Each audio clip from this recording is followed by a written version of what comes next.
안녕하십니까. 쇼키부동산입니다. 채권 시장이 뒤집어졌습니다. 바로 이창용 총재의 금리 인상 깜빡이 때문인데 누가 상상이나 했겠습니까? 상상도 못할 일이 발생을 했습니다. 앞으로 부동산 시장이 어떻게 될지 오늘 영상 보시면 도움이 되실 겁니다. 채권 시장 상황 간략하게 좀 말씀드릴까요? 자, 대한민국 유동성 지표라고 불리는 3년물 국채 수익률 2.97% 나왔습니다. 연중 최저치 대비해서 0.72%포인트 상승을 했어요. 자, 5년물 국채 수익률은 3.12%로 3%를 진작에 돌파했습니다. 연중 최저치가 2.37%인데 그거 대비 0.75%포인트 올라간 거예요. 자, 매매 시장에 직접적인 영향을 주는 금리가 바로 이 5년물 국채 수익률인데 이게 올라가다 보니까 주택담보대출 금리도 쉴 새 없이 올라가는 흐름이 이어지고 있어요. 채권 시장에 가장 크게 영향을 주는 요인은 바로 한국은행의 통화 정책입니다. 자, 11월 초까지는 어떤 이슈가 영향을 줬냐? 바로 기준금리 인하 지연이었어요. 원래 채권 전문가들은 연내 한 차례 그리고 내년에 한 차례에서 최종금리가 2.0%가 될 것으로 예상이 됐는데 이게 자꾸 뒤로 밀려요. 10월에 인하할 줄 알았더니 지금 11월 인하할 줄 알았는데 이것도 좀 어려울 것 같아. 이런 예가 나오면서 채권 수익률에 영향을 줬다는 거죠. 이런 상황에서 결정적인 폭탄 한 방이 떨어집니다. 이창원 총재 방향 전환 언급에 국고채 금리 출렁, 금통위 앞둔 한국은행 딜레마. 지난 12일 이창원 총재가 블룸버그 TV와 인터뷰를 했는데 그때 이렇게 이야기를 한 거예요. 기준금리 인하의 규모, 시기, 심지어 방향 전환도 새로운 데이터에 달려있다고 이야기를 한 거예요. 자, 여기서 말하는 방향 전환은 통화정책의 전환, 피벗을 의미하기 때문에 시장은 이 방향 전환 가능성에 민감하게 반응을 했다는 거죠. 이게 굉장히 충격적인 이유가 최근 6개월 사이 이창용 총재가 강조했던 거 볼까요? 자, 지난 5월 금통위에서는 경기에 따라 충분히 금리 낮출 것이라고 이야기를 했고요. 지난 8월에는 금리로도 집값 못 잡아 내년 상반기까지 인하 기조를 유지한다고 이야기를 했습니다. 그리고 10월에도요. 금리 인하 기조 계속되겠지만 폭락 시기는 조정될 거라고 이야기를 했죠. 그래서 금리 인하 기조라는 걸 일관된 방향으로 이야기를 했습니다. 그래서 시장 참여자들이 어떻게 받아들였냐? 자, 금리 인하 시기의 문제지 결국에는 낮아진다고 생각했던 거고 부동산 자산을 비롯한 각종 투자 자산의 수요 유입 증가에도 영향을 줬습니다. 그런데 갑자기 방향 전환이라 금리 인상 가능성까지 열어뒀다는 것에 좀 시장이 충격을 받았다는 거죠.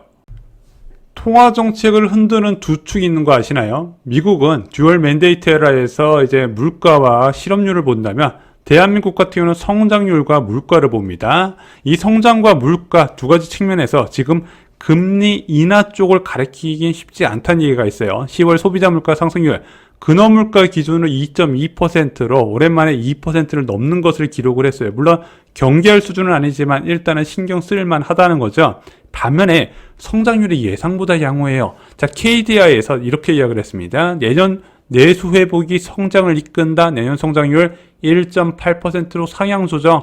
원래 한국은행에서는 자, 기준금리를 2.0%를 낮추는 것 디포트로 깔고 간 이유가 올해뿐만 아니라 내년에도 성장률이 낮을 거라고 우려했기 때문인데 그 우려가 점차 해소되는 분위기입니다. 예상보다 수출이 잘 나가고 있고요. 내수도 나쁘지 않은 상황이다 보니까 금리 인하 필요성이 좀 약해진 게 분명히 사실이에요. 반면에 부동산이나 가계부채, 환율 등은 기준금리 인하 환경에서 멀어지고 있다는 거 여러분도 잘 아실 겁니다. 지금처럼 환율이 불안할 때 금리를 쉽게 낮출 수 있을 것인가? 아무래도 이제 환율이 불안할 때마다 야, 금리 인하 물 건너갔다 이런 얘기가 많이 나왔거든요.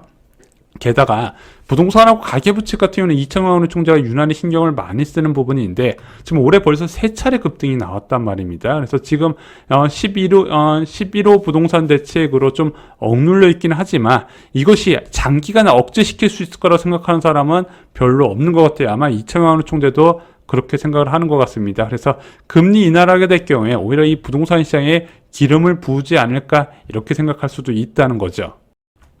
한국은행은 즉각 진화에 나섰습니다. 자, 왜냐하면 채권 시장에 외국인 매도 폭탄이 이어졌기 때문이죠. 박종우 한국은행 부총재보는 이 총재의 발언이 금리 인상을 검토한다는 뜻이 아니다. 통화정책이 단기간 내에 그렇게 바뀌는 건 불가능하다고 이야기를 했습니다. 그래서 금리 인상 가능성에 대해서는 선을 그었어요. 이창용 총재의 이번 발언으로 결정된 게 있습니다. 자, 대한민국의 최종금리가 현재 2.0%로 예상을 했던 것이 2.5%로 굳어지는 거 아니냐, 지금 이렇게 보는 시각이 커지는 거예요. 그래서 현 상태가 장기간 이어질 가능성이 높다는 것도 이제 부동산 시장 참여자분들이 알고 계셔야 될 것 같습니다. 다만 이창용 총재는 지표에 따라 스탠스를 바꿀 수밖에 없는 사람입니다. 아마 이제 블룸버그의 인터뷰에서도 이런 취지로 이야기를 했던 것 같아요. 현재는 부동산 재상승에 대한 경계감이 높은 상황입니다. 게다가 성장률도 예상보다 양호하게 나타날 거라는 전망이 많고요. 여기에 환율 불안 요인도 상존을 합니다. 하지만 지표는 언제든지 바뀔 수 있다는 겁니다. 앞으로도 계속 이럴 것이라 확실한 건 좀 위험한 선택이지 않을까 생각이 들어요. 아시다시피 이창용 총재의 임기도 이제 얼마 남지 않았습니다. 2022년 4월 21일부터 2026년 4월 20일인데 지금 연임에 대한 이야기는 전혀 안 나오는 것 같아요. 그래서 아마 한국의 총재가 바뀔 가능성이 큰데 차기 총재의 소양도 굉장히 중요합니다.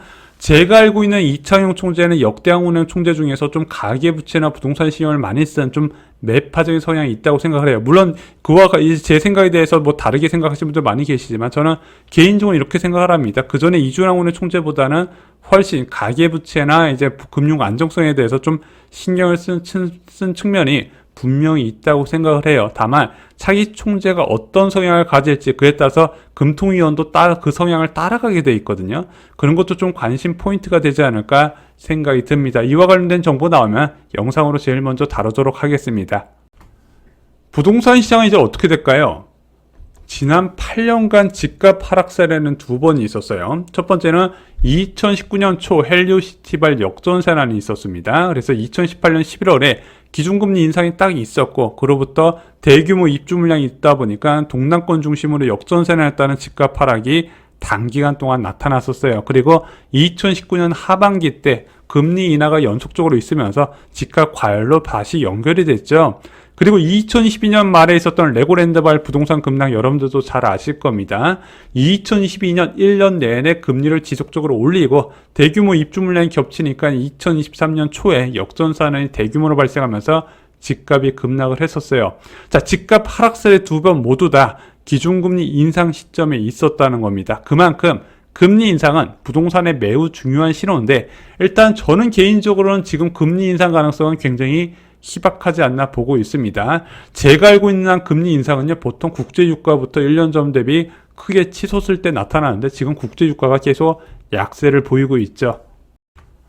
당장 국채 수익률이 치솟은 건 영향이 없나요?